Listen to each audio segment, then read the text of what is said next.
La tierra se estremece a las 3:27 de la tarde.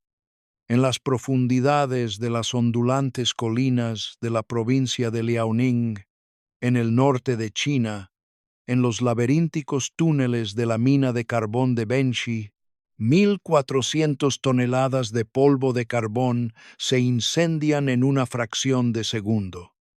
La explosión no ruge, grita. Una onda expansiva supersónica atraviesa 17 kilómetros de galerías subterráneas, comprimiendo el aire a temperaturas superiores a los 2000 grados Celsius. Los mineros que trabajan en el frente de la mina sienten cómo se les colapsan los pulmones antes de oír el sonido. La onda expansiva viaja más rápido que las señales nerviosas, más rápido que el pensamiento mismo. Las vigas de soporte, más gruesas que el torso de un hombre, se hacen añicos. Los raíles de acero se retuercen como cintas. La fuerza de la explosión licúa los órganos internos, rompe los tímpanos, convierte los huesos en polvo. En 8 segundos, todas las luces de la mina se apagan. En 12 segundos, comienza la explosión secundaria.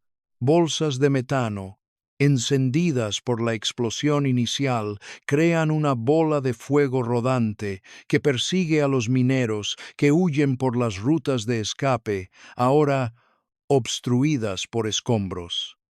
La fecha es 26 de abril de 1942, cuando los equipos de rescate finalmente llegan a las galerías más profundas 4 días después, encuentran 312 cuerpos. Algunos hombres murieron instantáneamente, sus cuerpos sin marcas, pero sus órganos internos destruidos por la sobrepresión. Otros se asfixiaron lentamente en bolsas de monóxido de carbono, pasando sus últimas horas en la oscuridad absoluta, sabiendo que nadie llegaría a tiempo. 73 mineros nunca fueron recuperados. Sus cuerpos quedaron sepultados para siempre en túneles derrumbados y sellados por miles de toneladas de roca. Esto no es un accidente. Esto es un asesinato industrial perfeccionado. A través de décadas de negligencia calculada, un desastre tan predecible que los ingenieros habían cartografiado su inevitabilidad en informes técnicos que fueron archivados e ignorados durante años. La extracción de carbón en Manchuria no comenzó como una empresa china, sino como una explotación colonial japonesa. Cuando Japón invadió Manchuria en 1931 y estableció el estado títere de Manchukuo, la región de Benxi se convirtió en un punto clave del saqueo imperial de recursos. La compañía ferroviaria del sur de Manchuria, que operaba como monopolio de transporte y conglomerado minero, tomó el control de depósitos de carbón estimados en 800 millones de toneladas. Las cuotas de producción no se fijaron por límites geológicos seguros, sino por las exigencias de la maquinaria bélica de Tokio. Para 1937, la invasión a gran escala de China por parte de Japón requirió un aumento exponencial de los envíos de carbón. Para la producción de acero, para la conversión de combustible naval y para alimentar la infraestructura industrial de la guerra total. La mina de carbón de Benxi, que ya estaba en funcionamiento desde 1905 bajo concesiones de la dinastía Qing, experimentó una rápida expansión. Los pozos se excavaron a mayor profundidad. Los túneles se ramificaron en formaciones geológicas cada vez más inestables. La plantilla de mineros aumentó de 4.000 en 1935 a más de 17.000 en 1942, muchos de ellos trabajadores chinos que laboraban en condiciones que difuminaban la línea entre empleo y esclavitud. Los turnos de 12 horas eran la norma. El equipo de seguridad se consideraba un gasto innecesario. Los sistemas de ventilación, diseñados para 8.000 trabajadores, ahora daban servicio al doble, bombeando una cantidad insuficiente de aire fresco a las galerías donde el polvo de carbón se acumulaba como nieve negra en todas las superficies. Si te interesa comprender cómo los sistemas económicos priorizan las ganancias sobre la vida humana, suscríbete ahora. Este canal documenta los desastres industriales que las corporaciones prefieren que olvides. La rentabilidad de la mina se dispara. Entre 1938 y 1942, Benchi produjo 37 millones de toneladas de carbón, generando ingresos que financiaron campañas militares en todo el Pacífico. Pero cada tonelada extraída profundiza el polvorín que crece bajo la superficie. Los ingenieros de la Compañía Ferroviaria del Sur de Manchuria comprenden perfectamente el peligro. Memorandos internos de 1940 describen concentraciones de polvo de carbón en umbrales críticos de detonación. Estos documentos recomiendan ralentizar la producción de inmediato y mejorar exhaustivamente la ventilación. Las recomendaciones se archivan, pero nunca se implementan, porque su implementación reduciría la producción en un 30%. La economía de guerra no puede permitirse tales pérdidas. Así que la extracción continúa más rápido y a mayor profundidad, mientras 312 hombres trabajan sus últimos turnos sin saber que los contables de la empresa ya han calculado sus vidas como un coste aceptable. El polvo de carbón no se comporta como el carbón sólido. Cuando los mineros perforan las vetas, los explosivos fracturan la roca, las herramientas neumáticas desprenden trozos y los sistemas de transporte llevan el mineral hacia la superficie. Cada operación genera partículas pulverizadas de entre 10 y 400 micras de diámetro. Estos fragmentos microscópicos permanecen suspendidos en el aire durante horas, cubriendo las paredes de los túneles, acumulándose en los conductos de ventilación y depositándose en capas sobre los pisos y los soportes del techo. Un solo metro cúbico de aire en una mina de carbón activa puede contener 300 gramos de polvo en suspensión, creando una atmósfera que los mineros describen como una niebla densa. Este polvo no es inerte. El carbón es materia orgánica fosilizada, rica en carbono e intrínsecamente combustible. En forma de partículas, su superficie aumenta exponencialmente. 1 kilogramo de polvo de carbón presenta la misma superficie reactiva que un campo de fútbol. Al encenderse, el polvo de carbón no arde, sino que explota. La reacción de combustión se produce tan rápidamente que genera ondas de choque. Y estas ondas perturban las capas de polvo depositadas, suspendiéndolas instantáneamente en nubes explosivas que se encienden en cascada. Este fenómeno, denominado explosión de polvo, se había estudiado científicamente desde la década de 1850. Para 1942, los ingenieros de minas comprendían las condiciones precisas necesarias para una ignición catastrófica. Concentraciones de polvo superiores a 50 gramos por metro cúbico, una fuente de ignición que superara los 600 grados Celsius y espacios confinados que permitieran la acumulación de presión. En abril de 1942, La mina Benshi cumplía simultáneamente estas tres condiciones a lo largo de 17 kilómetros de túneles activos. Los protocolos de ventilación exigían mantener velocidades de circulación de aire superiores a 1,5 metros por segundo para evitar la acumulación de polvo. La tasa de ventilación real de Benshi, medida en una inspección de marzo de 1942, promediaba 0,7 metros por segundo en las galerías principales y era prácticamente nula en los túneles laterales abandonados que permanecían conectados a las labores activas. Los equipos eléctricos instalados en toda la mina, motores, interruptores, lámparas, generaban chispas de forma rutinaria, cada una de ellas una fuente potencial de ignición. Las normas de seguridad exigían carcasas a prueba de explosiones para todos los componentes eléctricos. Benshi utiliza equipos industriales estándar, motores de chispa al descubierto montados directamente sobre paredes cubiertas de polvo de carbón, porque las alternativas a prueba de explosiones cuestan 3 veces más y requieren un pedido especial a Alemania, lo que retrasa la instalación varios meses. Lo que hace que el polvo de carbón sea verdaderamente insidioso es su invisibilidad para quienes trabajan en él a diario.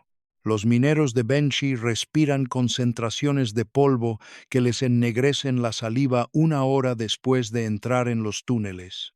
Salen de sus turnos con la cara cubierta de hollín, salvo por el contorno de las gafas protectoras. Tosen flema negra durante décadas después de dejar la mina, con los pulmones permanentemente marcados por la neumoconiosis, la enfermedad que los mineros simplemente llaman pulmón negro. Pero los niveles de polvo que destruyen el sistema respiratorio humano aún están muy por debajo de los umbrales explosivos. Un minero puede trabajar todo su turno en un aire con 30 gramos por metro cúbico, suficiente para garantizar una enfermedad pulmonar en 5 años, y aún así estar por debajo del umbral de 50 gramos, donde todo el túnel se convierte en una bomba a punto de estallar. Esta brecha entre el peligro crónico y la catástrofe aguda crea una complacencia fatal.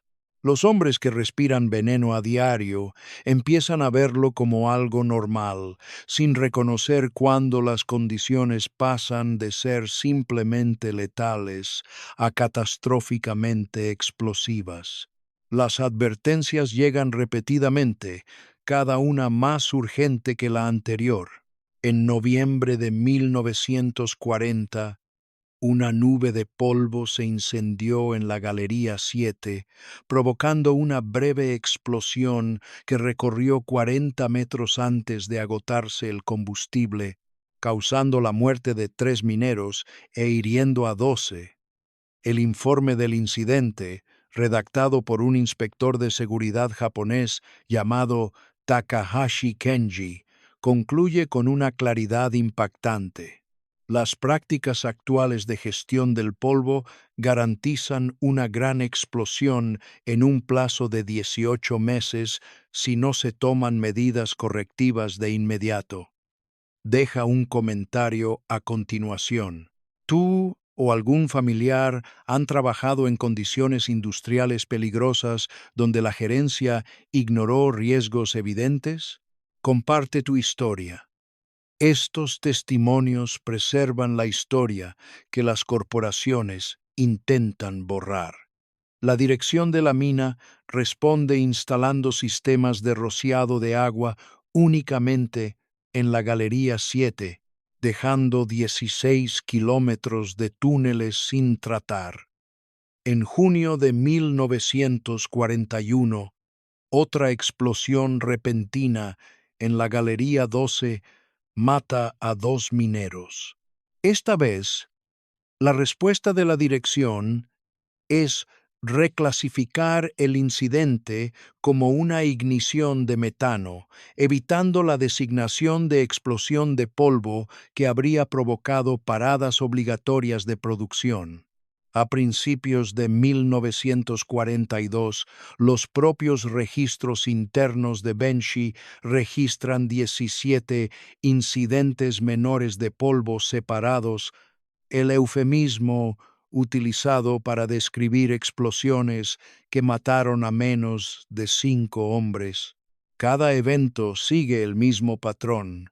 Un destello repentino, una explosión por conmoción, hombres encontrados muertos con sus cuerpos intactos, pero sus órganos internos pulverizados. En cada ocasión, la producción continúa sin interrupción, porque detener la mina para realizar revisiones de seguridad exhaustivas le costaría a la Compañía Ferroviaria del Sur de Manchuria unos 740,000 yenes por semana, una pérdida considerada inaceptable independientemente del costo humano. El desastre de Benchi no se produjo en un vacío de ignorancia. Las explosiones de polvo de carbón mataron a miles de mineros en todas las naciones industrializadas durante un siglo antes de 1942. En 1906, el desastre de la mina Currieres en Francia mató a 1,099 mineros, cuando el polvo de carbón se incendió y se propagó a través de 110 kilómetros de túneles. El desastre minero más mortífero de la historia europea. Investigadores franceses establecieron pruebas definitivas de que la supresión del polvo mediante la pulverización de agua y el esparcimiento de polvo de roca podía prevenir la propagación de la explosión. La tecnología era simple: rociar niebla de agua para mantener el polvo en suspensión o esparcir polvo inerte de piedra caliza para diluir las partículas de carbón combustible. Ambos métodos costaban menos del 2% de los ingresos anuales de la minería. En 1913, la explosión de la mina de carbón de Saint-Genis en Gales mató a 439 hombres, también por la detonación de polvo de carbón. Se reformaron las normas británicas de seguridad minera, exigiendo un estricto control del polvo. Para 1920, las explosiones de polvo en las minas de carbón británicas disminuyeron en un 90%. En 1924, la explosión de la mina de carbón de Benjihu, en la misma ubicación de Benji, causó la muerte de 1,549 mineros, convirtiéndose en el desastre minero más mortífero de la historia. Esta catástrofe anterior, ocurrida bajo una administración diferente, pero en la misma formación geológica, demuestra de forma concluyente que los túneles de Benchi son particularmente propensos a la acumulación de polvo y a la propagación de explosivos. El análisis posterior al desastre de 1924 recomendó mejoras permanentes en la ventilación y la rociada continua de agua. Estos sistemas se instalaron parcialmente y luego se dejaron deteriorar a medida que aumentaba la presión de producción durante la década de 1930. El patrón se repite en distintos continentes y décadas. Ocurre un desastre. Los investigadores identifican fallas en la gestión del polvo, se hacen recomendaciones, se calculan los costos, se retrasan las implementaciones y las prioridades de producción priman sobre la seguridad hasta que la siguiente explosión repite el ciclo. Los ingenieros mineros japoneses, en Manchuria, en 1942, no ignoran esta historia, simplemente optan por ignorarla. Las comunicaciones internas, obtenidas décadas después a través de archivos históricos, revelan discusiones explícitas sobre niveles de riesgo aceptables y cálculos de probabilidad que sopesan las cuotas de producción frente a la probabilidad estadística de explosiones catastróficas. Un memorando, fechado el 12 de marzo de 1942, apenas 6 semanas antes del desastre, calcula que la supresión integral del polvo reduciría las ganancias anuales en 1-2 millones de yenes, mientras que los costos estimados de compensación por una explosión importante se proyectan en solo 400.000 yenes, lo que hace que las mejoras de seguridad sean económicamente injustificables. Esto no es negligencia nacida de la ignorancia. Se trata de una evaluación de riesgos calculada que pone la vida humana en juego y determina que es más barato dejar morir a los mineros que instalar rociadores de agua. La ciudad de Bengshi existe gracias al carbón. Sus barrios se extienden desde las entradas de los pozos mineros como los radios de una rueda. Las viviendas de los trabajadores, estructuras de madera estrechas, construidas en densas hileras, se ubican a menos de 300 metros de la principal instalación de extracción. Cuando los mineros bajan a sus turnos a las 6 a.m., sus familias los observan desde las puertas. Los niños juegan en patios donde el polvo de carbón se asienta como escarcha negra sobre la ropa tendida. Las mujeres lavan uniformes que nunca quedan del todo limpios, con la tela permanentemente manchada por la sustancia que da trabajo a sus maridos y los mata lentamente. Para 1942, 3 generaciones de familias habían trabajado en los túneles de Bengshi. Abuelos con pulmones destrozados por décadas bajo tierra entrenan a sus nietos que recién se incorporan al mercado laboral. La minería no es una opción profesional aquí, es una inevitabilidad heredada, una realidad económica en una región donde no existe empleo alternativo para los trabajadores chinos de clase obrera bajo la ocupación japonesa. La Compañía Ferroviaria del Sur de Manchuria opera como una institución total, controlando no solo el empleo, sino también la vivienda, la distribución de alimentos, la atención médica e incluso la educación primaria. Los mineros viven en viviendas de la empresa Bengal Works Pacers, compran comida en las tiendas de la empresa, con vales de la empresa, y envían a sus hijos a escuelas de la empresa, donde los libros de texto inculcan la lealtad al estado títere de Manchukuo.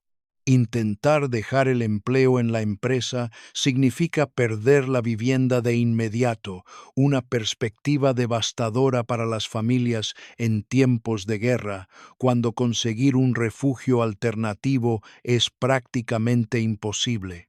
Este cautiverio económico garantiza una fuerza laboral sumisa que acepta condiciones peligrosas porque la alternativa es la indigencia y el hambre.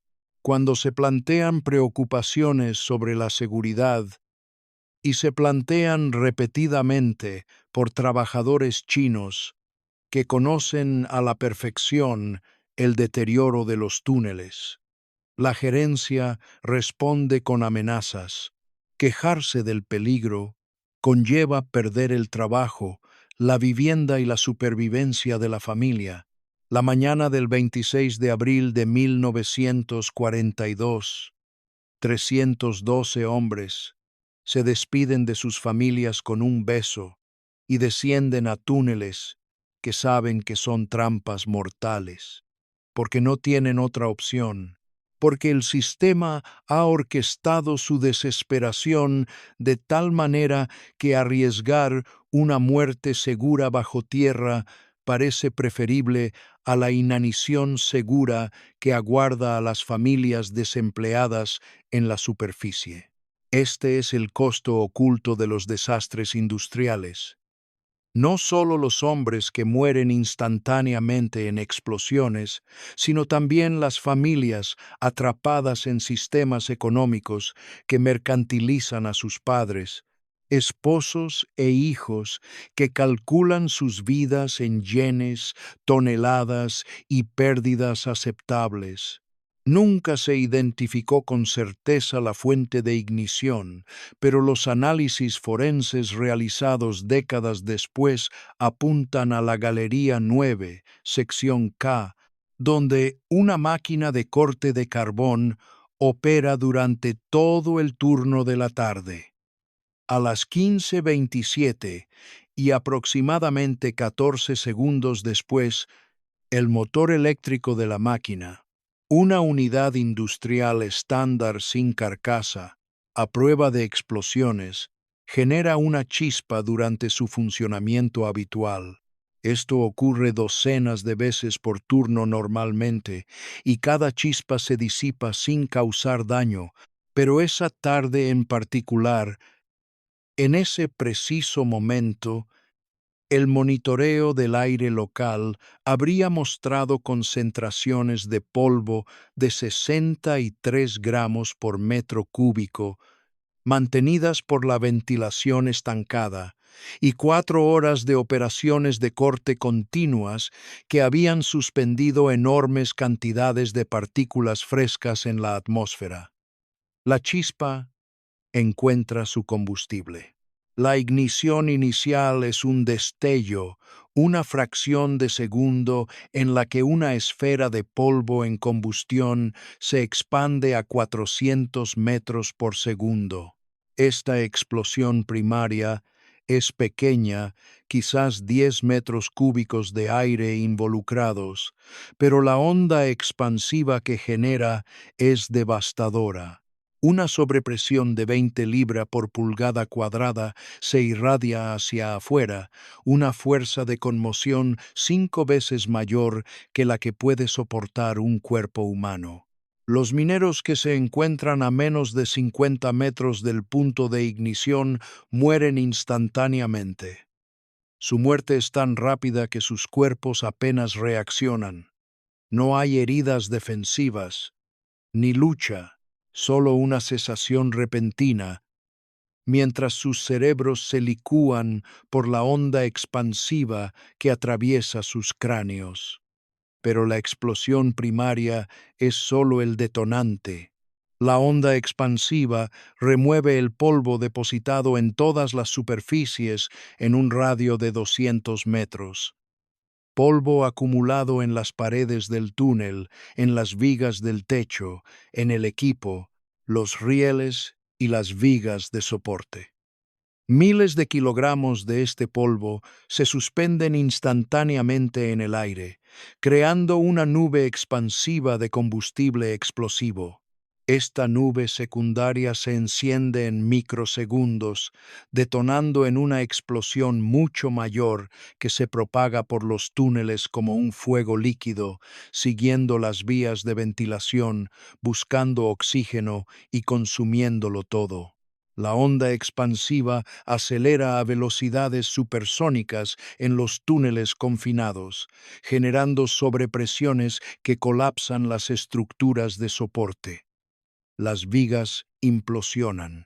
Las vigas de acero se doblan. Secciones enteras del túnel se derrumban a medida que miles de toneladas de roca de sobrecarga pierden su soporte artificial y obedecen la gravedad. Los hombres que intentaban huir fueron alcanzados por la onda expansiva.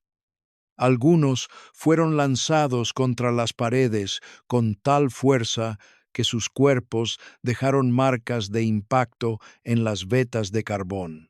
La explosión se propagó por toda la Galería 9, luego saltó a través de las conexiones de ventilación hacia las galerías 7, 8 y 11.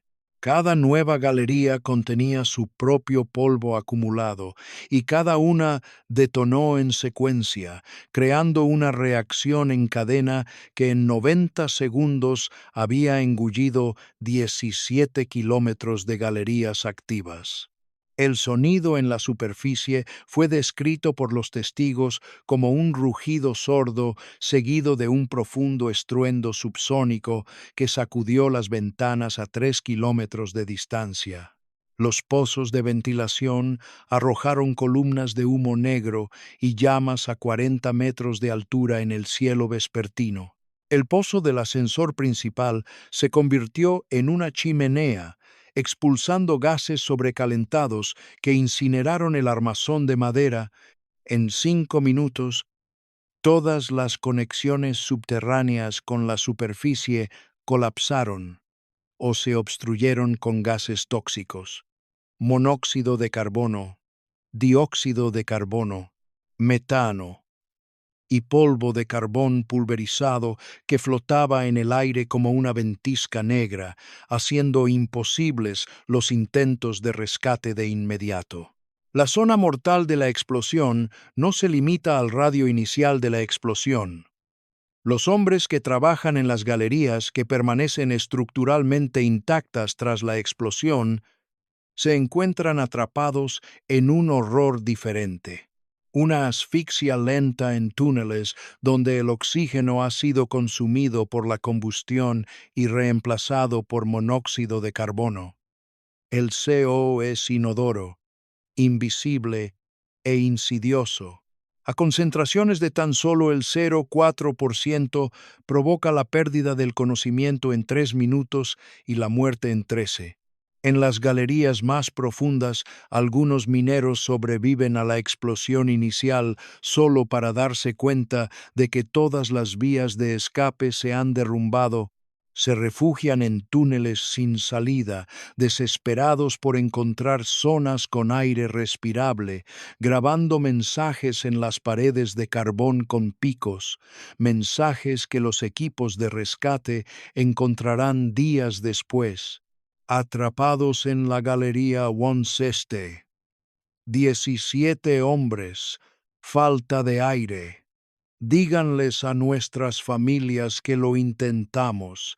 Algunos grupos intentan excavar a través de las zonas derrumbadas, un esfuerzo inútil cuando cientos de toneladas de roca bloquean los pasajes.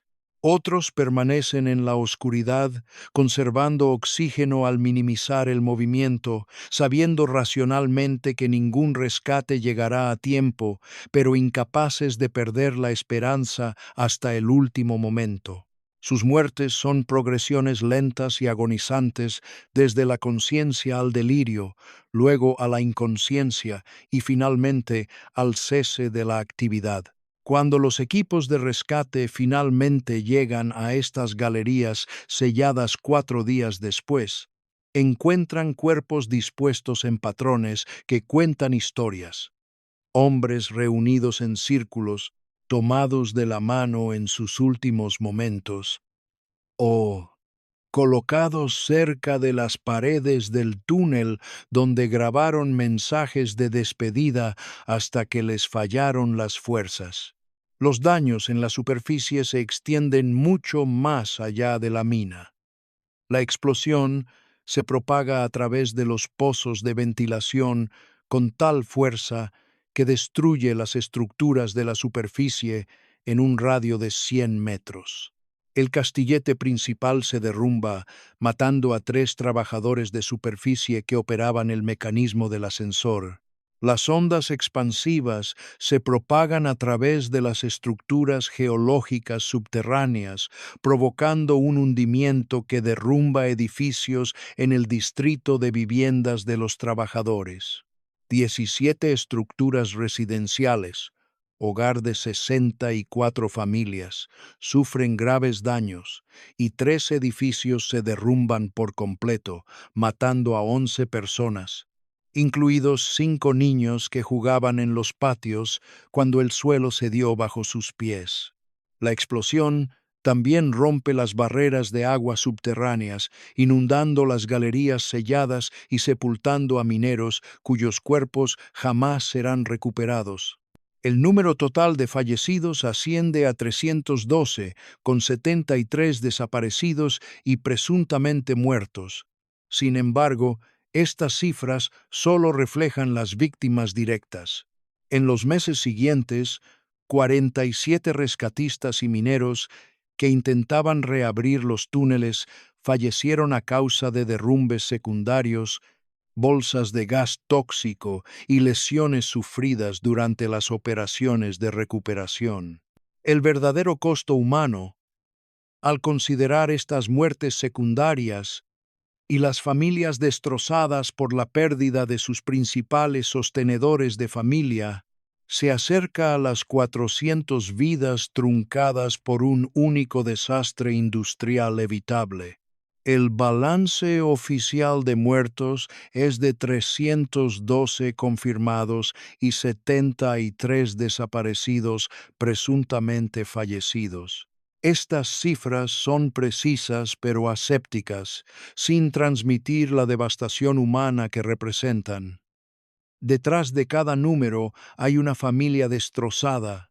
La víctima más joven tiene 15 años, un niño llamado Wei Jianhua, que había empezado a trabajar en la mina apenas 3 meses antes, siguiendo a su padre a los túneles, porque la familia necesitaba su salario para sobrevivir. Muere en la Galería 7, su cuerpo encontrado junto al de su padre, con las manos entrelazadas en sus últimos momentos. La víctima mayor tiene 61 años.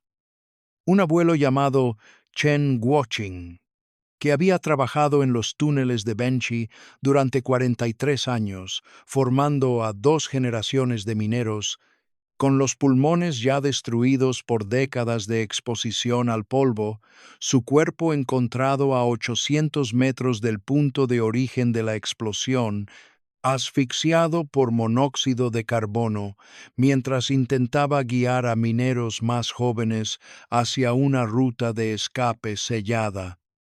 El desastre deja huérfanos a 127 niños. Esto deja 83 viudas, muchas de ellas de entre 20 y 30 años, ahora las únicas responsables de alimentar a sus familias en una economía que prácticamente no ofrece oportunidades de empleo a las mujeres. La Compañía Ferroviaria del Sur de Manchuria ofrece una compensación: 200 yenes por minero fallecido, una suma equivalente a aproximadamente 4 meses de salario. Esta compensación viene con una condición: las familias deben firmar documentos que eximen a la compañía de toda responsabilidad y se comprometen a no hablar públicamente sobre el desastre ni sus causas. Quienes se niegan a firmar no reciben nada. La mayoría firma, porque el hambre no es una amenaza teórica, sino una realidad inmediata. Se celebran servicios conmemorativos, pero son eventos controlados y asépticos. El gobierno títere de Manchukuo emite un comunicado que describe el desastre como un desafortunado accidente, una tragedia inevitable inherente al noble trabajo de la extracción de carbón que impulsa nuestro desarrollo industrial. Este enfoque es propaganda deliberada, diseñada para ocultar la negligencia y la asunción de riesgos calculados que provocaron el desastre. Los trabajadores chinos y sus familias lo saben bien, pero decir la verdad bajo la ocupación japonesa conlleva arresto, así que el dolor se reprime, la rabia se suprime. Y 312 hombres son enterrados mientras sus asesinos quedan impunes. Los cuerpos recuperados de las profundas galerías a menudo son irreconocibles, quemados hasta quedar irreconocibles, aplastados por derrumbes de rocas o tan descompuestos tras días en atmósferas tóxicas que sus rasgos son irreconocibles. Se cavan fosas comunes. Grupos de mineros no identificados son enterrados juntos en trincheras.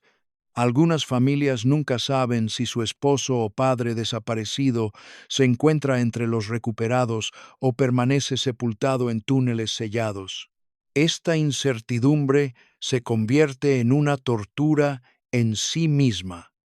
La imposibilidad de realizar funerales dignos, la imposibilidad de cerrar el ciclo, la pregunta constante de si en algún lugar profundo bajo tierra, en la oscuridad absoluta, yace un cuerpo donde cayó. La investigación comienza de inmediato, no para establecer responsabilidades, sino para construir una narrativa que proteja los intereses corporativos. La Compañía Ferroviaria del Sur de Manchuria nombra su propia junta de revisión interna, un panel de ingenieros de la compañía que rinden cuentas directamente a los ejecutivos cuyas bonificaciones dependen del mantenimiento de la producción. Las conclusiones de esta junta, publicadas 6 semanas después del desastre, concluyen que la explosión fue resultado de condiciones geológicas impredecibles y una acumulación imprevisible de circunstancias fuera del control humano razonable. El informe describe el desastre como un acto de Dios, una frase que aparece 17 veces en el documento de 30 páginas, siempre en contextos que desvían la culpa de las decisiones de la gerencia. Las conclusiones específicas son esclarecedoras por sus evasiones.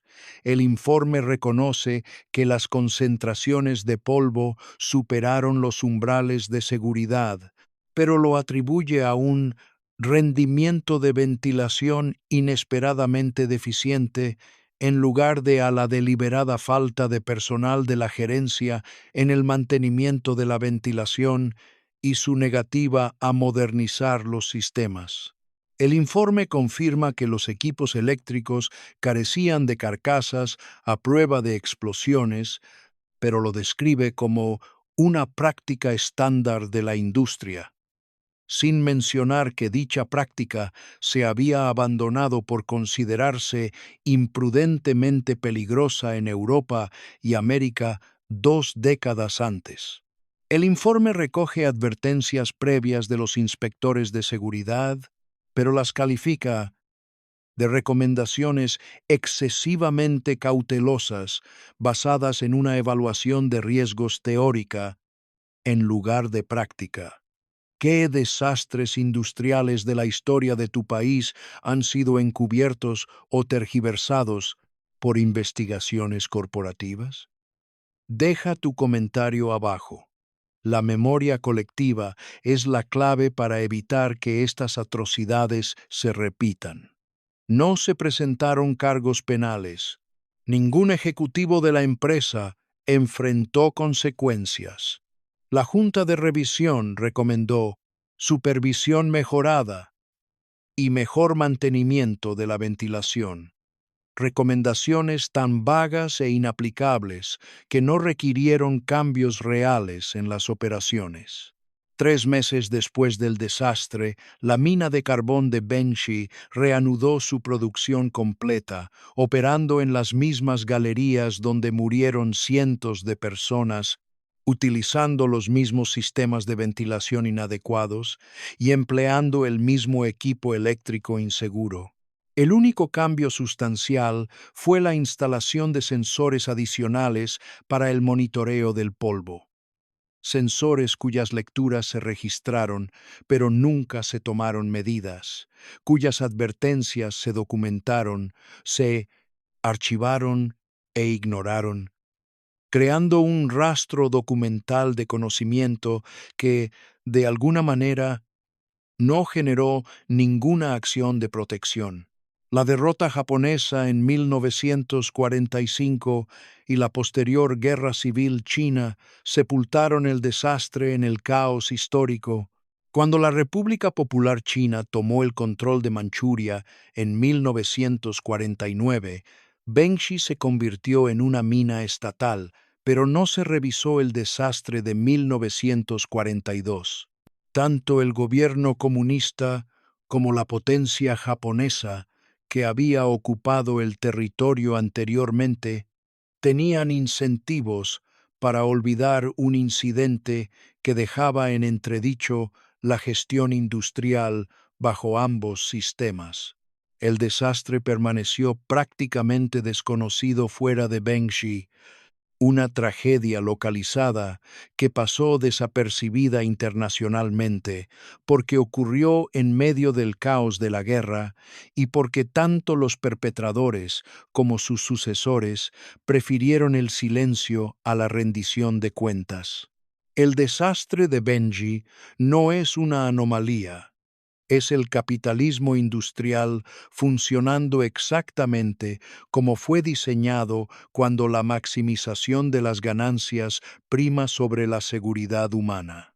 Cada decisión que condujo a 312 muertes se tomó racionalmente según la lógica interna del análisis de costo-beneficio corporativo.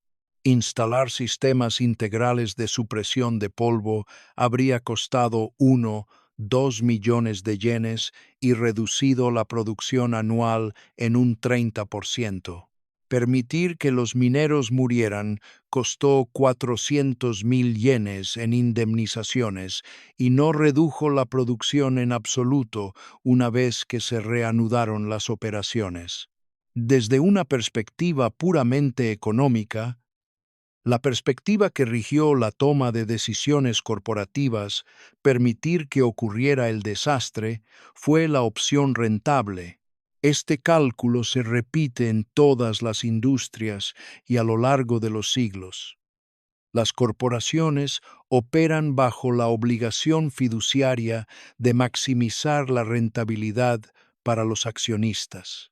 Por lo tanto, las mejoras de seguridad que reducen la rentabilidad constituyen incumplimientos del deber fiduciario, a menos que sean obligatorias por ley. Esto crea una estructura de incentivos perversa, donde las empresas se resisten racionalmente a las regulaciones de seguridad, presionan contra su cumplimiento e implementan medidas de protección solo cuando el costo del incumplimiento, a través de multas, demandas o sanciones penales, supera el costo del cumplimiento. En Manchuria, bajo ocupación japonesa, en 1942 prácticamente no existían mecanismos de control. La Compañía Ferroviaria del Sur de Manchuria operaba como una entidad semigubernamental, inmune a la persecución judicial y responsable únicamente ante la cúpula militar, cuya prioridad era maximizar la extracción de recursos para la guerra. Los trabajadores carecían de sindicatos, de recursos legales y de poder político. Esta asimetría de poder permitía a la dirección imponer condiciones que los trabajadores consideraban mortales sin sufrir consecuencias. Las secuelas del desastre de Benchi demuestran la naturaleza autoperpetuadora del sistema. Ningún ejecutivo fue procesado. No se modificaron las regulaciones. El valor de las acciones de la compañía apenas fluctuó. Los inversores comprendían que los desastres industriales estaban contemplados en el precio de las operaciones mineras como costes previsibles. En menos de un año, el desastre fue olvidado por todos, excepto por las familias de los fallecidos que carecían del poder social para exigir responsabilidades. Esta amnesia no es accidental. Se cultiva mediante investigaciones controladas, informes manipulados y la tendencia humana natural a desviar la atención hacia nuevas crisis. pero es el olvido lo que permite la recurrencia. Cuando los desastres desaparecen de la memoria colectiva, las lecciones que podrían enseñar también desaparecen. Los ingenieros de las futuras minas no estudian los fallos de Benchi. Los reguladores no los citan como justificación para una aplicación más estricta de la ley.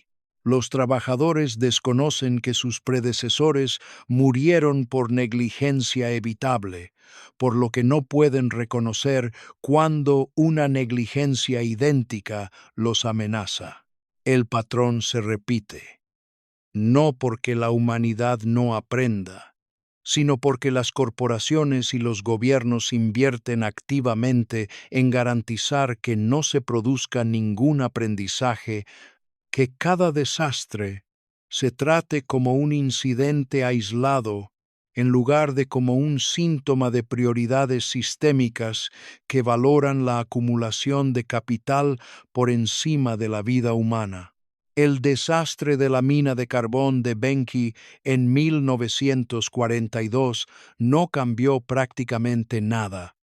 No se revisaron las normas internacionales de seguridad. No se reformaron las prácticas mineras. El desastre ocurrió en medio del caos de la guerra, bajo ocupación militar, en una región que cambiaría de gobierno 2 veces en los siguientes 7 años, creando las condiciones perfectas para el olvido histórico. Hoy en día, la mayoría de la gente, incluso dentro de China, nunca ha oído hablar de los 312 mineros que murieron el 26 de abril de 1942. No hay ningún monumento destacado, ninguna conmemoración anual, ningún museo que documente lo sucedido y sus causas.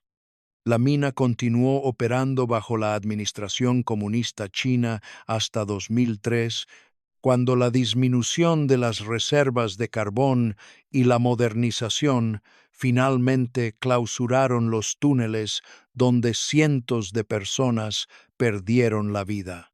Cerca de la antigua entrada de la mina existe un pequeño monumento, una placa de piedra con los nombres de los fallecidos, erigida por las familias de los supervivientes en 1985 y mantenida por descendientes que se niegan a que sus abuelos queden relegados al olvido. Pero este monumento atrae a pocos visitantes, y el desastre sigue siendo prácticamente desconocido, incluso entre los profesionales de la seguridad industrial que estudian las catástrofes mineras. Sin embargo, las lecciones de Benchi siguen siendo urgentes y aplicables. Los incentivos económicos que provocaron la muerte de 312 mineros en 1942 siguen rigiendo la toma de decisiones industriales en 2026. Las corporaciones aún realizan análisis de costo-beneficio que sopesan las vidas humanas frente a los márgenes de ganancia. Los trabajadores aún se enfrentan al despido por expresar preocupaciones sobre seguridad. Los reguladores aún sufren presiones políticas para suavizar la aplicación de la normativa. El peligro específico puede cambiar polvo de carbón en 1942, fugas químicas hoy, sistemas de gestión algorítmica mañana, pero la dinámica subyacente permanece constante. Quienes se benefician de operaciones peligrosas están protegidos de las consecuencias de esos peligros, mientras que quienes los enfrentan no tienen poder para eliminarlos. Si este documental te ha ayudado a comprender cómo los sistemas industriales priorizan las ganancias sobre la vida humana, suscríbete y comparte este video. Las corporaciones se aprovechan de nuestra amnesia colectiva. Canales como este existen para asegurar que los muertos no sean olvidados y sus lecciones no se borren. El desastre de Benchi enseña que la seguridad no es resultado del avance tecnológico ni del aumento del conocimiento. En 1942, los ingenieros sabían perfectamente cómo prevenir las explosiones de polvo de carbón. La seguridad es resultado del poder. El poder de los trabajadores para negarse a trabajar en condiciones peligrosas sin morir de hambre, el poder de los reguladores para imponer sanciones que superen el costo del cumplimiento, el poder de las comunidades para exigir responsabilidades penales a las empresas por negligencia. ¿Dónde existen estos poderes? Los desastres disminuyen. Donde no existen, los mineros mueren de forma predecible y repetida, mientras la gerencia calcula los ahorros. Cada 26 de abril, en un pequeño cementerio en las afueras de Benchi, los ancianos se reúnen en el monumento de 1985. Son los hijos y nietos de los 312 hombres que descendieron a los túneles aquella mañana y nunca regresaron. Encienden incienso, hacen reverencias, pronuncian los nombres de los fallecidos. Este ritual no se realiza para los difuntos, sino para los vivos. Un recordatorio de que cada desastre industrial representa una elección, que 312 hombres no murieron en un accidente, sino por decisiones que priorizaron la producción de carbón sobre la vida humana, que recordar cómo murieron es la única defensa para evitar que otros mueran de la misma manera. La tierra de Benchi se ha asentado hace tiempo sobre los túneles sellados donde 73 cuerpos permanecen sepultados. El polvo se ha asentado en las galerías abandonadas donde antes flotaba explosivo en el aire. Pero la lección no se ha asentado, no puede asentarse, no debe asentarse, porque hoy en día, en alguna mina, fábrica o almacén, los trabajadores se enfrentan a condiciones que saben que son peligrosas. Condiciones que la dirección sabe que son peligrosas, condiciones que existen porque alguien ha calculado que sus vidas valen menos que las medidas de seguridad que los protegerían. Benchi no es historia, Benchi es presente, continuo, a la espera de repetirse donde quiera que permitamos que los incentivos económicos prevalezcan sobre la supervivencia humana. Los 312 mineros que murieron no volvieron a casa. Su ausencia plantea una pregunta que debemos responder con cada decisión industrial que tomamos, con cada regulación que aplicamos o ignoramos, cada vez que elegimos entre el beneficio y la supervivencia. ¿Cuántos más deben morir antes de que decidamos que ni el carbón, ni el beneficio, ni la cuota de producción valen siquiera una sola vida humana?